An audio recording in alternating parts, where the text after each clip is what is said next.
Most physicians and nurses today are totally pressed for time, so we can provide virtual assistant speech technology to make it easier for them to complete all their documentation. From the patient's perspective, it's much better to have a physician facing them than facing the computer. It's hard to keep up with all the medical advances in the world, so if there's AI technology and a virtual assistant that can help give advice to the physician so that when the physician is deciding what to do for the patient, they have all this medical knowledge, that's a real advantage for the patient. We're heading towards a massive shortfall in the task force of a radiology workforce. Essentially, 1 in 10 radiologist posts are unfilled, but imaging is growing 30%.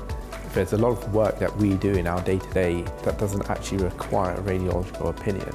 So where AI can come in is maybe take off some of the workload from radiologists, allowing them to concentrate on the scans which require a much more detailed opinion.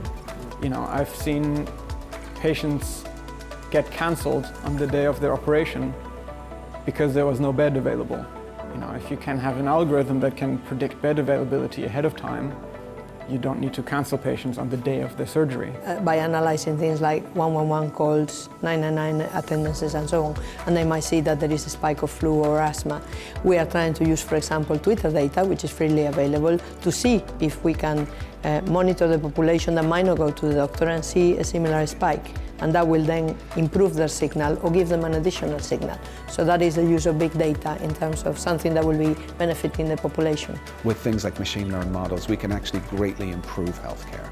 The same way as a doctor using a computer meant that the doctor didn't need to go away. The doctor still gives you a diagnosis, but bringing computers into a doctor's office helps them to see more of patients than they previously were able to. And I think this just expands that even further.